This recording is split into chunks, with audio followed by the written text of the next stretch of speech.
चलिए अगली चर्चा प्रारंभ करें उससे पहले आपके कुछ जिज्ञासाएं मेरे पास आई हैं। कुछ तो विषय से जुड़ी हुई हैं, कुछ विषय से जुड़ी हुई नहीं हैं। जो जुड़ी हुई हैं पहले उनकी चर्चा कर लेते हैं। हमारी बहन जी ने एक प्रश्न पूछा है, कल आपने कहा कि हम ईश्वर हैं, वह परमेश्वर है। ईश्वर को ही परमेश्वर कहेंगे या आत्मा परमात्मा की तरह ईश्वर परमेश्वर की सत्ता अलग है? ये प्रसंग के कारण है। आप प्रसंग में कभी ईश्वर भगवान को भी ईश्वर कहते हो और कभी आप कहते हो, दुकानदार कहता है ग्राहक से, जी आप तो मेरे भगवान हो। हम राजा को कहते हैं ये तो ईश्वर है। जहां सामर्थ्य की बात की जाती है वहां ईश्वर एक विशेष गुण की तरह काम में आता है। और ईश्वर का अर्थ होता है स्वामी, ऐश्वर्यवान। हम भी ऐश्वर्यवान हैं। हम में से जो ज्यादा ऐश्वर्यवान है वो ज्यादा बड़ा ईश्वर है। लेकिन सबसे अधिक ऐश्वर्यवान कौन है? तो इसलिए वो परम है। तो परम शब्द जब लगता है तो वो पहले से दूसरे को अलग करता है। तो यहां ईश्वर जब हम कहते हैं परमेश्वर से अलग है तो उसका मतलब होता है कि कोई भी जीवात्मा ईश्वर है, अपने ये इस शरीर का स्वामी है, ईश्वर है। लेकिन जब हम भगवान के संदर्भ में ईश्वर का प्रयोग करते हैं तब ये चीज वहां लागू नहीं होगी। लेकिन परमेश्वर कहेंगे तो परमेश्वर कहने का मतलब ये है कि आप किसी दूसरे को ईश्वर कह सकते हो, नहीं तो परम लगाने की आवश्यकता क्या है? परम को आप पहले से अलग करना चाहते हो, इसलिए विशेषण लगा रखा है आपने। आत्मा है, परमात्मा है, पुरुष है, परम पुरुष है, पिता है, परम पिता है, तो दो हैं। तो वैसे ही जब ईश्वर शब्द का केवल एक शब्द में प्रयोग हो रहा होगा तब तो ईश्वर भगवान का वाचक है, और ईश्वर और परमेश्वर तुलनात्मक हो रहा होगा तो परमेश्वर ईश्वर भगवान का वाचक है और ईश्वर किसी में भी जिसके पास ऐश्वर्य है उसका वाचक है। ठीक है। अच्छा जी, एक प्रश्न है, जीव को जीव की तरह समझकर व्यवहार करना, कृपया स्पष्ट करें। इसको अगली चर्चा में भी कर देंगे। जब परमेश्वर से जीव की बात आती है तो जीव को परमेश्वर न समझना और परमेश्वर को जीव जैसा न समझना। तो जो चीज जैसी है उसके साथ वैसा ही व्यवहार करना, ये अभिप्रेत है। अम्बरीश कुमार जी कौन है? अच्छा, इसकी चर्चा विस्तार से आज की चर्चा करेंगे तब कर। इन्होंने नाम नहीं लिखा है। ईश्वर जो जो करता है वह तो आपने बताया, लेकिन कुछ ऐसा भी है जो ईश्वर नहीं कर सकता। ईश्वर वो नहीं कर सकता जो ईश्वर के करने योग्य नहीं है। कोई दूसरा ईश्वर नहीं बना सकता। इसके लिए एक विशेषण समझने की जरूरत है। हमारे यहाँ ये कहा जाता है कि ईश्वर सर्वशक्तिमान है, मतलब कुछ भी कर सकता है। तो जो लोग अवतार वाले हैं ना, वो लोग यही मानते हैं कि ईश्वर की मर्जी है, अवतार ले सकता है, क्योंकि ईश्वर सब कुछ कर सकता है। वो अवतार ले सकता है तो इसका मतलब हुआ कि अवतार छोटा होता है कि बड़ा होता है ईश्वर से? तो अवतार ईश्वर से छोटा होता है। कोई आदमी छोटा बनना चाहता है क्या? कोई संपन्न आदमी निर्धन बनना चाहता है क्या? कोई आदमी चोर डाकू बनना चाहता है क्या? ईश्वर बनना चाहेगा कि मैं चोर बन जाऊं, मैं डाकू बन जाऊं, मैं कुछ भी कर सकता हूं, मैं सर्वशक्तिमान हूं? तो क्या वो चोर डाकू बन सकता है? क्या वो जीवात्मा का काम करना पसंद करता है? तो ये काम वो नहीं कर सकता। तो फिर सर्वशक्तिमान का अर्थ क्या है? ईश्वर के काम को करने में ईश्वर किसी की किसी प्रकार की सहायता की अपेक्षा नहीं रखता। उसके जो काम है, सृष्टि रचना करनी है, उसे किसी मनुष्य की सहायता की आवश्यकता नहीं है। कर्मों का फल देना है, उसे कोई दफ्तर चलाने की जरूरत नहीं है। मनुष्यों को, प्राणियों को जन्म देता है, इसके लिए उसे किसी दूसरे की सहायता की आवश्यकता नहीं है, इसलिए वो सर्वशक्तिमान है। जो अपने काम करने में किसी की सहायता नहीं लेता, अपेक्षा नहीं करता, जरूरत जिसे नहीं है, वो सर्वशक्तिमान है।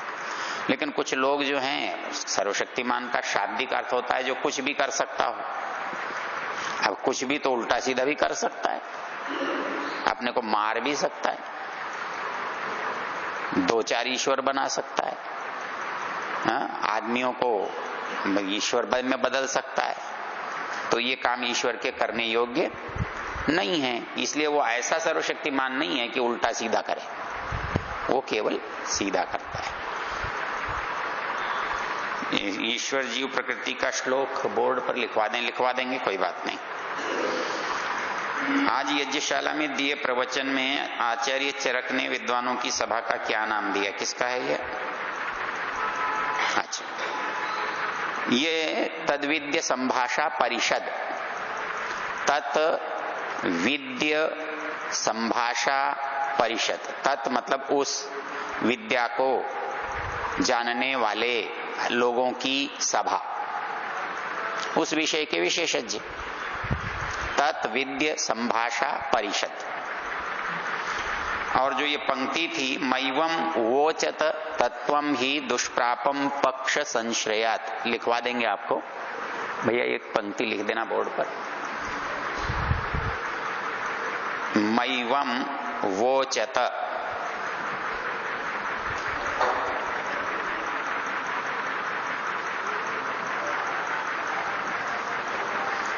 तत्व लिख सकते हो तो लिख लो। मैवम वोचत, व पर ओ की मात्रा, मैवम वोचत तत्वम ही दुष्प्रापम पक्ष संश्रयात। जब आप पक्ष लेते हैं तो निर्णय तक पहुंचना संभव नहीं है, क्योंकि निर्णय तो आपने पहले ही कर लिया। जाने दो, बाद में देखें।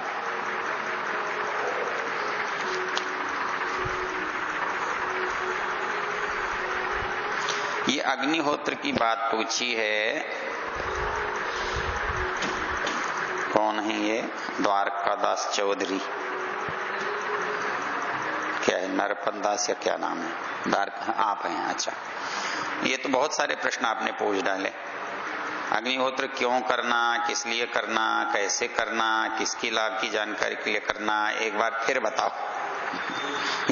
ये पूरा समय इसी में चला जाएगा, इसमें ज्यादा बातें नहीं करते। मतलब यज्ञ वातावरण की शुद्धि के लिए, इससे वातावरण बलवान होता है। बलवान होता है मतलब, जैसे मान लो कि आपके इस वायुमंडल में ऑक्सीजन की कमी हो गई तो आपको परेशानी होगी, कोई दुर्गंध ज्यादा फैल गई आपको परेशानी होगी। तो यज्ञ क्या करता है, इस वातावरण को स्वच्छ और बलवान बनाता है। इसलिए यज्ञ करना चाहिए। कैसे करना चाहिए वो तो सीख लो आप, कितनी घी होनी चाहिए, कितना सामग्री होना चाहिए, प्रतिदिन का कौन सा होगा, विशेष कौन सा करोगे। सामान्य 16 आहुतियां हैं और प्रातः काल, सायंकाल, सूर्यास्त, सूर्योदय का समय होता है। इतना करने से कितना लाभ होता है, जितना हमको वातावरण शुद्ध चाहिए उतना बन जाता है। तो न्यूनतम ये है कि 16 आहुति प्रत्येक व्यक्ति को 1 बार या 2 बार देनी चाहिए। और कैसे तो आप करके सीख ही रहे हो, इसमें नया क्या करना है आपको। जहां आप यज्ञशाला में बैठते हो उससे सीख लेना। कोई सवाल होगा तो फिर देख लेंगे किसी वहां पर भी, जब आप वहां प्रश्न करना तो उस संबंध में वहां बता देंगे आपको। देश पांडे जी का सवाल है, यद्यपि वेद 4 हैं फिर भी अनेकत्र बार बार वेद त्रयी विद्या ऐसा क्यों कहा गया? विषय की दृष्टि से ज्ञान कर्म उपासना मुख्य रूप से 3 है, इसलिए त्रयी कहा गया है कि भाई क्रम यह है ज्ञान का, कर्म का, उपासना का। तो 3 में आए, 3 चीज को बताने वाली चीज को त्रयी कहते हैं। इसलिए वेद 4 होने पर भी त्रयी के नाम से पुकारे जाते हैं विषय की दृष्टि से। एक ये प्रश्न है, पंजीकरण संख्या 153 कौन है? नहीं है, फिर इसकी आवश्यकता नहीं है जवाब देने की। चल,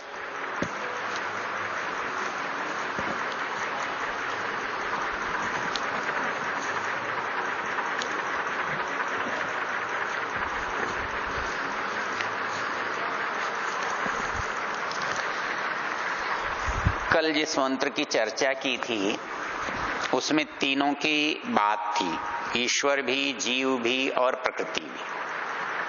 उसको दोबारा से देख लेते हैं, और मंत्र आप लिख सकते हो तो मैं बोल देता हूं। और वैसे ये उपनिषद में भी है, ऋग्वेद में भी है, यजुर्वेद में भी है, और जहां भी जीवात्मा की सिद्धि की चर्चा होगी वहां होगा ये मंत्र, लेकिन लिख लीजिए भले।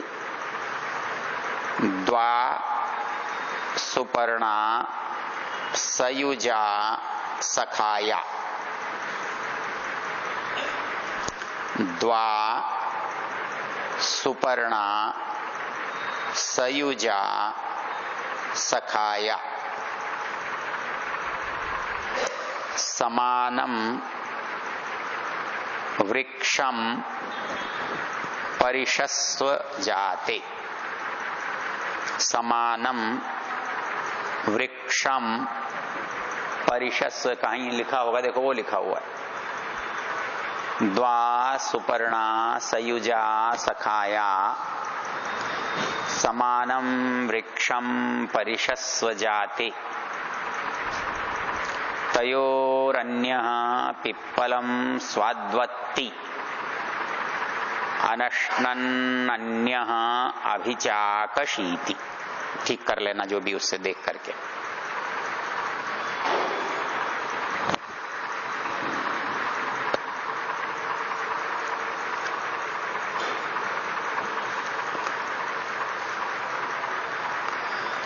तो हमने विचार किया कि संसार में न तो एक पदार्थ है, न केवल 2 हैं, 3 हैं, 4 भी नहीं हैं, 5, 6, 10 भी नहीं हैं, केवल 1 भी नहीं है, केवल 2 भी नहीं है, 3 हैं, न 3 से कम हैं, न 3 से अधिक है। अंतर कितना है? ईश्वर भी एक है, प्रकृति भी मूल रूप में एक है, जीव अनेक हैं। अब ये हमको समझना पड़ेगा कि जीव अनेक कैसे हैं। तो जीव अनेक हैं, इसको हम कैसे अनुभव कर सकते हैं? इसमें आप 1, 2, 3 क्रम से देख सकते हैं युक्तियां क्या हैं। एक है जन्म। एक वस्तु एक बार में उत्पन्न होती है, लेकिन हमारे जितने प्राणी या मनुष्य हैं वो जितने हैं उतनी बार में उत्पन्न होते हैं।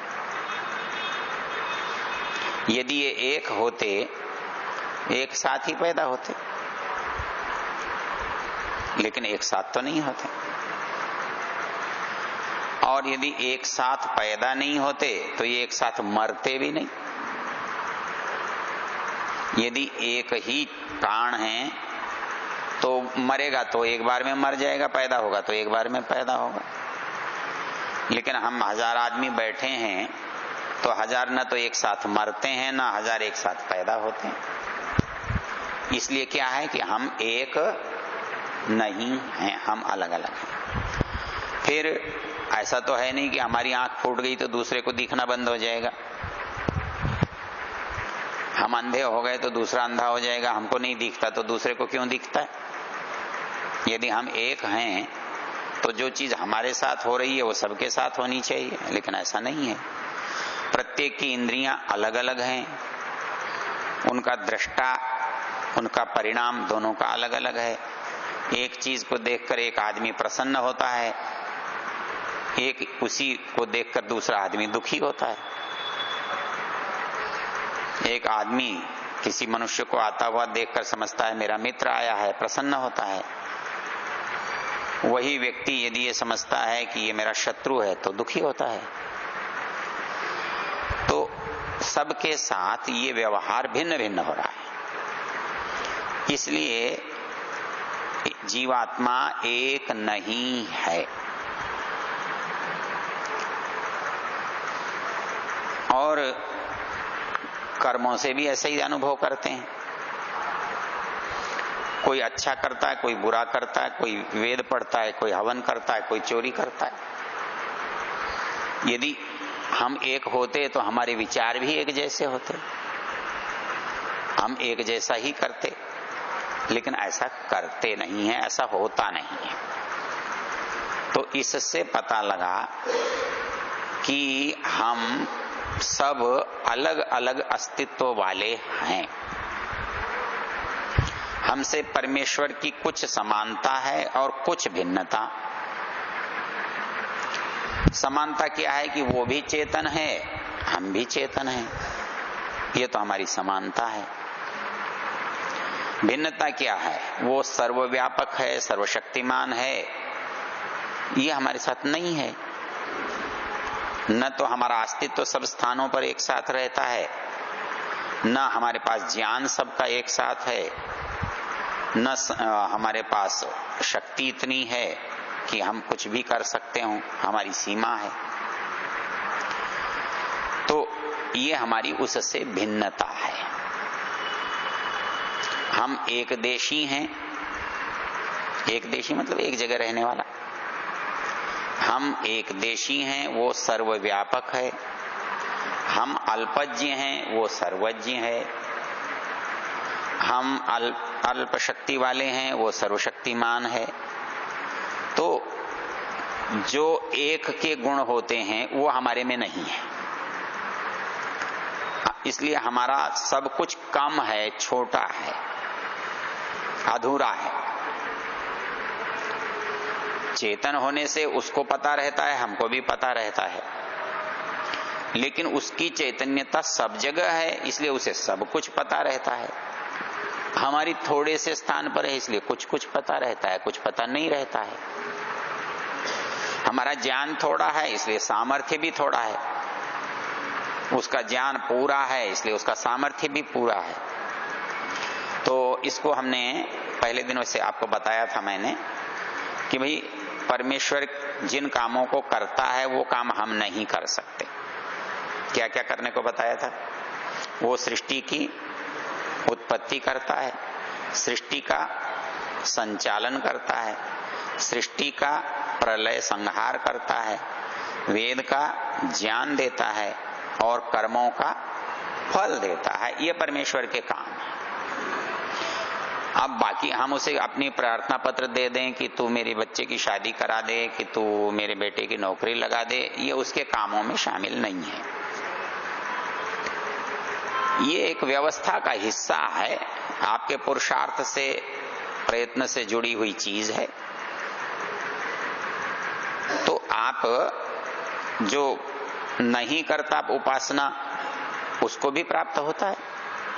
आप करता है, समझते हैं कि उसने किया है, तो आपको भी प्राप्त होता है। उपासना करने पर भी प्राप्त होता है, उपासना नहीं करने पर भी प्राप्त होता है, उपासना करने पर भी प्राप्त नहीं होता है। तो इस तरह से उसके और हमारे काम अलग अलग हैं। जो काम वो करता है वो हम नहीं कर सकते, वो हमारे करने में शामिल नहीं है। संसार के रूप से वो बात थी, और व्यक्तिगत रूप से हमारा जन्म, हमारा जीवन, हमारा मृत्यु, ये भी हमारे न तो हमारे हाथ में है, न हमारी इच्छा में है। ये काम भी परमेश्वर के हैं। तो ये संसार के बनाने, चलाने और लय करने जैसी बात है। अब इस मंत्र के शब्दों को देख लो। कहते हैं कि द्वा सुपर्णा, दो हैं और सुपर्ण हैं। तो पहली चीज ये मानकर चलो कि आत्मा जो है एक सुंदर चीज है। हमारे यहाँ जब बहुत अपने को नीचा दिखाना होता है तो कविता में कैसे कैसे पंक्तियां लिखे हैं, मैं अधम नीच खल कामी। ये काव्य की दृष्टि से ठीक है, लेकिन मूल स्वभाव मेरा ऐसा है नहीं। आत्मा तो मेरा भी नित्य शुद्ध बुद्ध मुक्त स्वभाव है। तो आत्मा जो है एक सुंदर श्रेष्ठ चीज का नाम है, और परमात्मा अति श्रेष्ठ का नाम है, परम का नाम है। तो इसलिए यहां जो विशेषण आया है वो सुपर्ण आया है। जैसे कोई पक्षी जिसके पंख बहुत सुंदर लगते हो तो हमें आकर्षित करता है। तो दो हैं, दोनों चेतन हैं, सुपर्ण हैं, सुंदर हैं। और इनकी अगली विशेषता है सयुजा। युज कहते हैं योग को, जोड़ने को। इनकी विशेषता यह है कि ये संसार में कभी भी एक दूसरे से अलग नहीं होते। इनको पृथक नहीं किया जा सकता, ये पृथक होते भी नहीं है, सदा साथ रहने वाले हैं। इसलिए ये सयुजा है, जुड़े हुए हैं, मिले हुए हैं। और इसमें एक विशेषण है सखाया,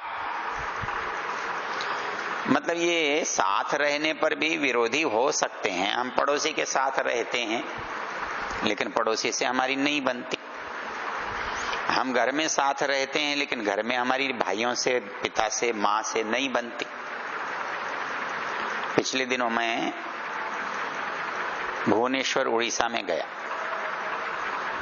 तो एक नई बात तो सामान्य है, लेकिन पहली बार सुनने पर लगा कि हाँ, ये विचार भी ठीक है। एक बहन जी मुझे अपने घर ले गई, चलो हमारे घर भी थोड़ी देर बैठो, चलो। और बातें करते करते उस महिला ने एक बात कही। वो कहने लगी, जी ये भाई लड़ने के लिए होते हैं क्या? हम तो ऐसा मानते नहीं हैं। हम तो ये समझते हैं कि भाई जो है ना, वो प्रेम के लिए होते हैं, साथ रहने के लिए होते हैं, सहयोग के लिए होते हैं। वो कहती है कि मुझे इतना इससे दुख हुआ कि मेरा बेटा एक पैदा हुआ तो दूसरी संतान मैंने चाही ही नहीं। क्यों? बोले 2 भाई होंगे तो लड़ेंगे, फायदा क्या है? क्यों? कहने लगे, मैं अपने मायके में थी तो मेरे भाइयों को मैंने लड़ते देखा, आपस में लड़ते हैं, और उसकी बात ठीक है। और बोले मैं ससुराल में आई तो जेठ देवर को लड़ते देखा, फिर पास पड़ोस के भाइयों को लड़ते देखा। तो मुझे ऐसा लगा ये सारे भाई लड़ने के लिए ही होते हैं और किसी काम के लिए नहीं होते। यदि इनमें कहीं एक दूसरे के साथ समन्वय है तो अपवाद के रूप में तो हो सकता है, नियम के रूप में तो लड़ना ही ठीक है। हर व्यक्ति शिकायत करता रहता है, मेरे भाई ने मेरा ऐसा ये छीन लिया, मेरे भाई ने मुझे ये नहीं दिया। तो आप तुलना करेंगे, गिनती करेंगे तो शिकायत वाले भाई ज्यादा मिलेंगे और सहयोग वाले भाई कम मिलेंगे। हम सोचते तो हैं कि संबंध हमारे लिए प्रेम का कारण है, गलत है। एक दिन मैं बंबई से आ रहा था, एक व्यक्ति मारवाड़ जंक्शन पर उतरने वाला था, युवा था, छोटे उसके बच्चे थे, व्यापारी था। तो बात चलते चलते उसने कहा, जी ये जो सामने खेत है ना, ये मेरा है। पर मेरे पिताजी जो थे, मेरे दादाजी जो थे ना, उन्होंने अच्छा नहीं किया। क्या अच्छा नहीं किया भाई? बोले मेरे दादाजी 2 भाई थे और मेरे दादाजी ने 1 रुपये बीघा के हिसाब से 200 बीघा जमीन राजा से ली। बोले हमारी 200 बीघा जमीन थी। तो बोले मेरे दादा के छोटे भाई सारे गांव में रोते फिरे कि देखो भाई तो जमीन वाला हो गया, मैं तो गरीब रह गया। जब सारे गांव से ये खबर आई तो भाई ने बुलाकर कहा, तू मेरा भाई है, तू परेशान क्यों होता है, आधी जमीन तू ले ले। तो उसने 100 बीघा जमीन दे दी। भाई ने तो प्रसन्न होकर दे दी, लेकिन पोता क्या कह रहा है? बोले नहीं तो आज हमारे पास भी ये सारी जमीन होती। और यदि ये विचार उसके बच्चे बनाए फिर क्या होगा? तो ये सोचना है कि हम साथ बैठे हैं इसलिए एक हैं, ये गलत है। हम एक घर में पैदा हुए हैं इसलिए एक रह लेंगे, ये गलत है। मेरे एक मित्र मेरठ के रहने वाले, वो कहने लगे कि मेरे गांव में मेरे साथ एक बड़ी विचित्र घटना घटी। मैंने कहा क्या हुआ? कहने लगे कि एक चौधरी के घर में 16 साल बाद दूसरा बच्चा पैदा हुआ। बड़ी खुशी हुई, सारे गांव को उसने दावत दी, नाच गाना किया। बोले जब मैं उसके घर गया तो वो मेरा दोस्त था, उसका लड़का, वो एक दीवार पर कहीं अकेला बैठा हुआ था, उदास। मैं उसके पास गया, अरे आज तो तेरे घर में प्रसन्नता है, तेरा छोटा भाई पैदा हुआ है, तेरे पिताजी ने सारे गांव को दावत दी है, बड़ा प्रसन्नता का माहौल है, तो उदास क्यों बैठा है? बोले यही तो समस्या है। बोले क्यों? अरे बोला मेरी धरती तो आधी हो गई।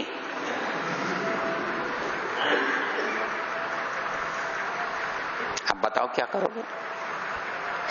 इसलिए ये सोचना, ये मानना, ये कहना कि हम एक परिवार के हैं, एक घर के हैं, एक गांव के हैं, एक जाति के हैं, या किसी तरह के संबंधी हैं इसलिए हम एक हैं, ये गलत है, झूठ है।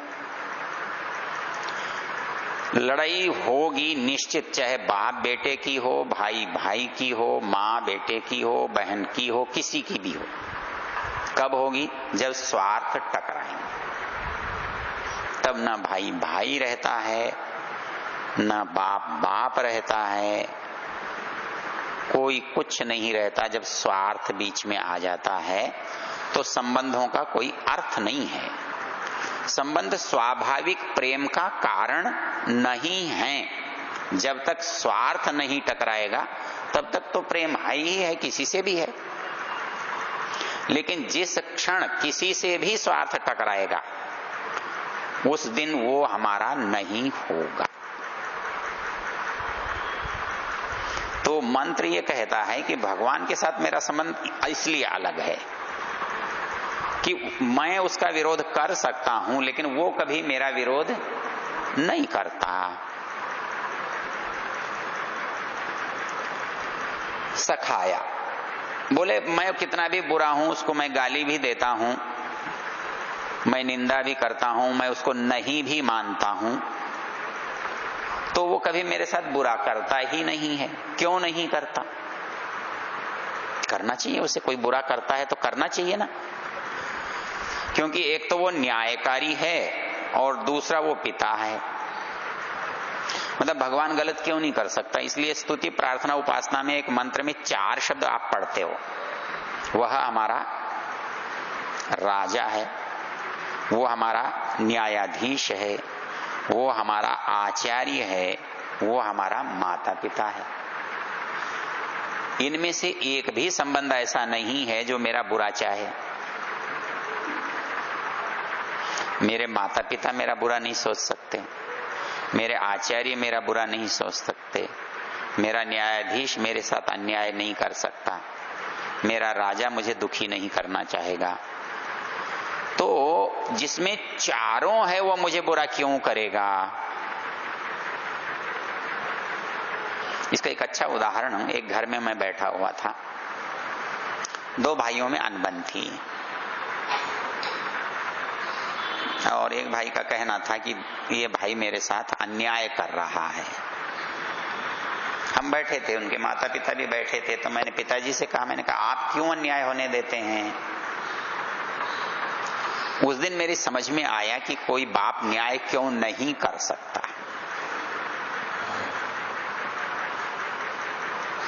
उस व्यक्ति ने बड़े खिन्न मन से, दुखी भाव से एक बात कही। बोले आंख तो मेरी दोनों हैं, मैं किसको फोड़ दूं?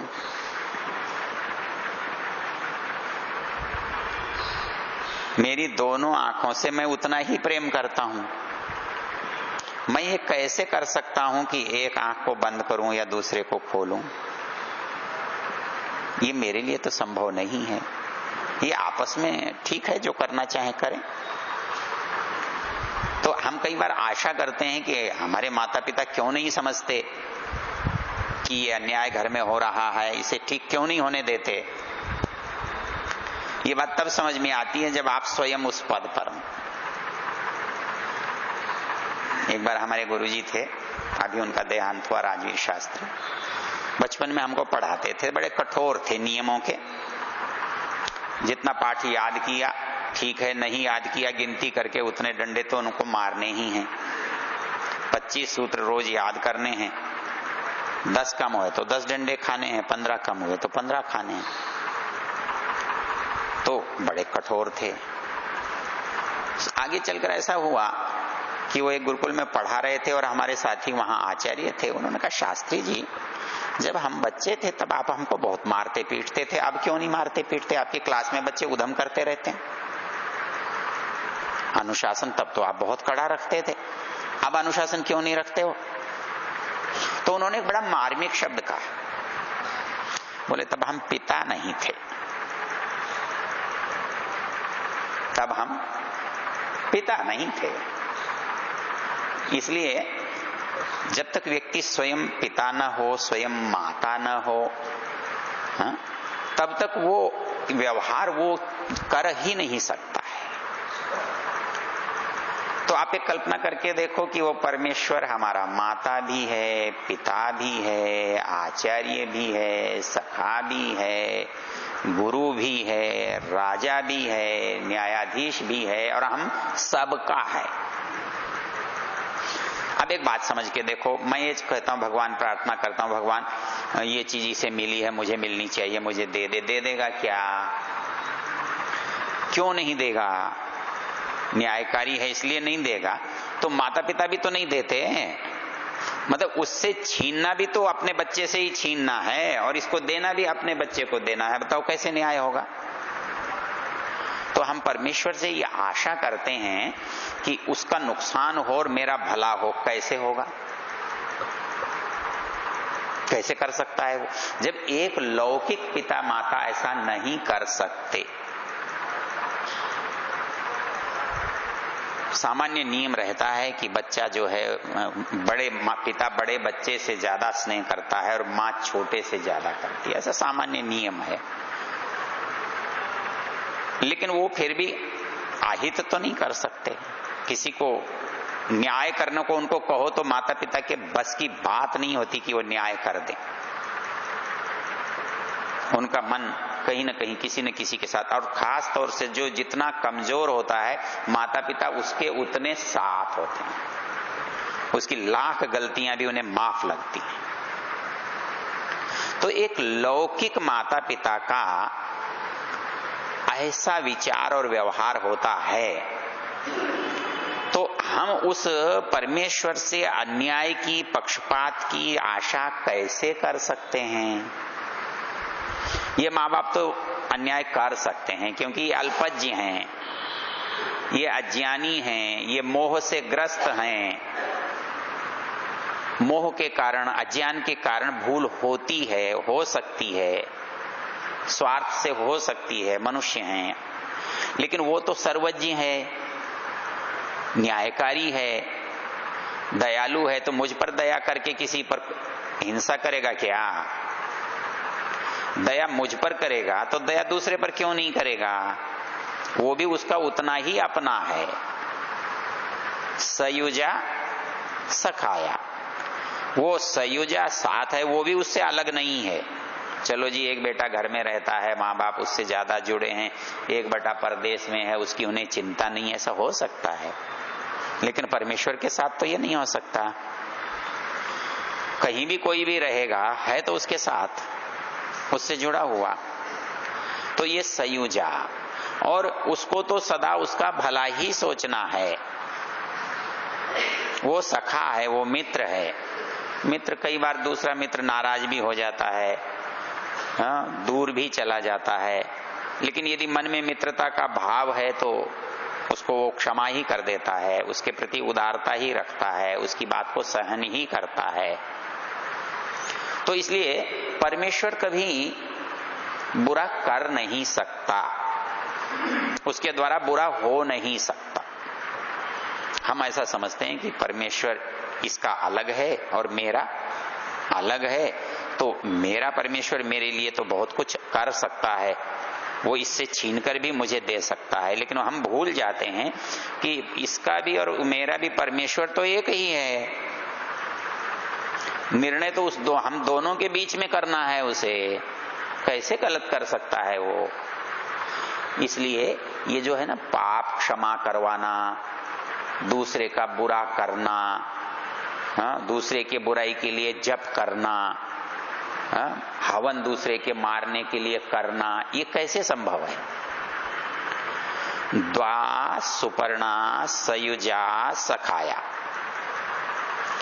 समानम वृक्षम परिशस्व जाते। वृक्ष का एक अर्थ शरीर भी है और वृक्ष का एक अर्थ पेड़ भी है। दोनों में बराबरी क्या है? पेड़ का जीवन कटने पर भी बना रहता है, मनुष्य का जीवन आत्मा नित्य होने से मरने पर भी बना रहता है। कितनी बार मरो कोई फर्क नहीं पड़ता। तो वैसे ही पेड़ जो है ना, कभी बीज से कभी पेड़ से एक शाखा कट गई फिर फूट आती है।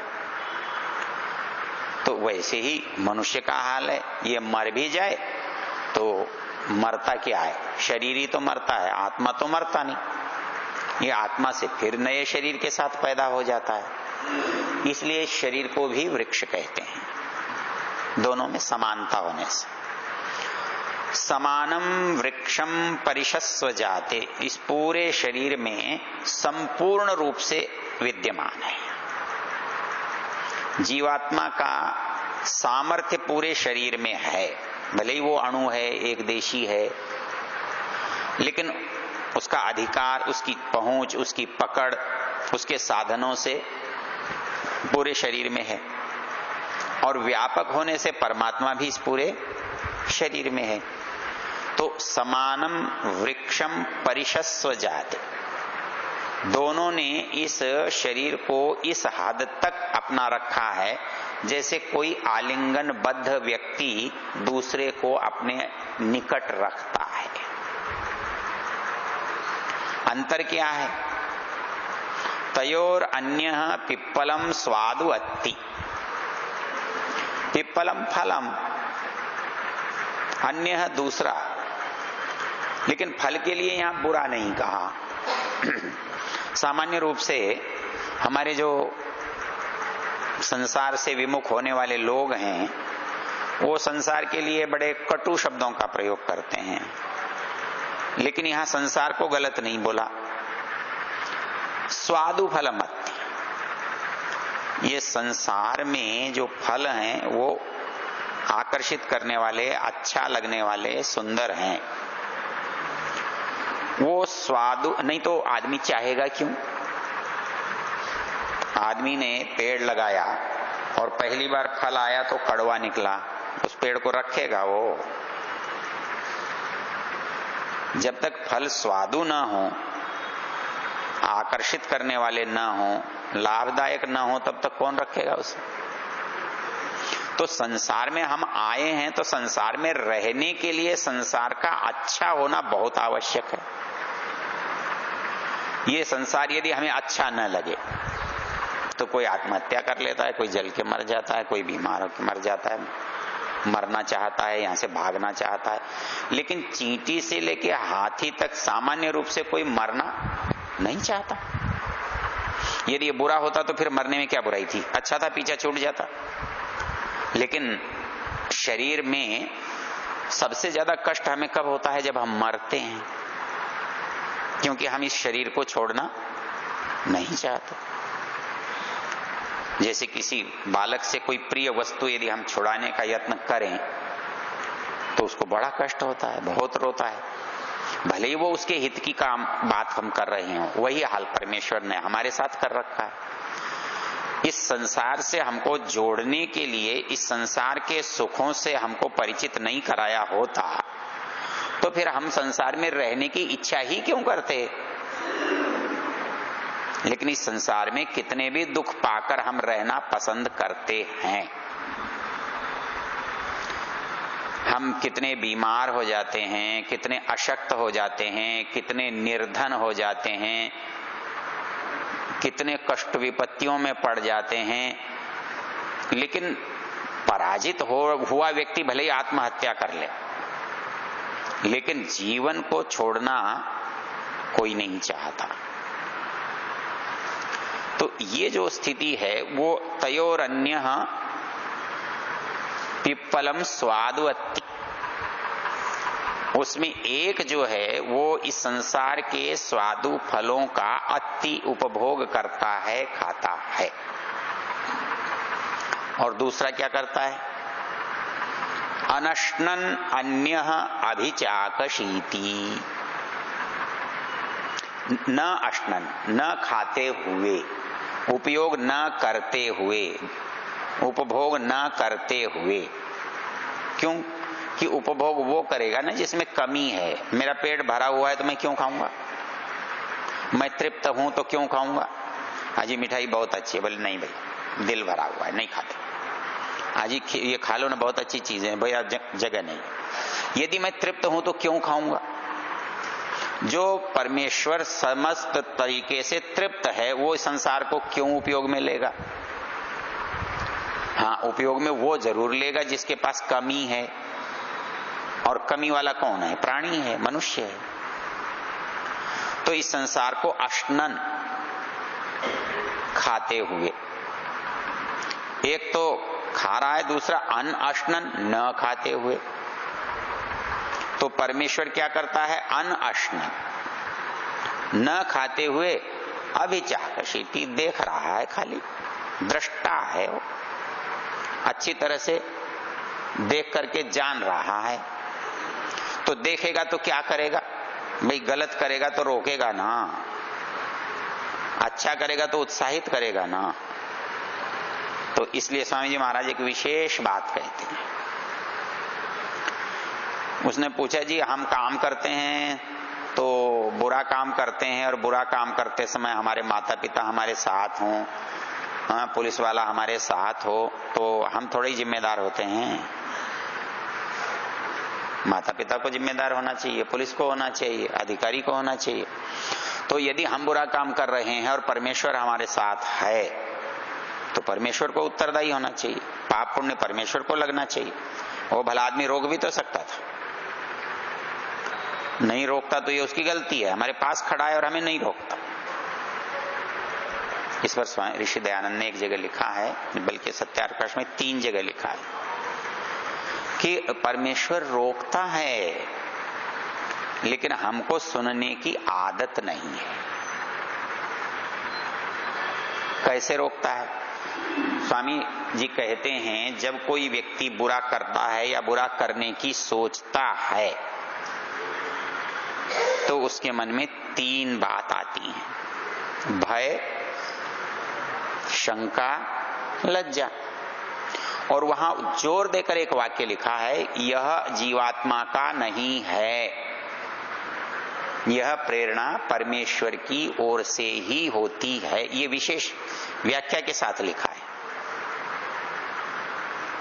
तो इसलिए परमेश्वर हमें रोकता है लेकिन हमारी स्वतंत्रता में बाधा नहीं डालता।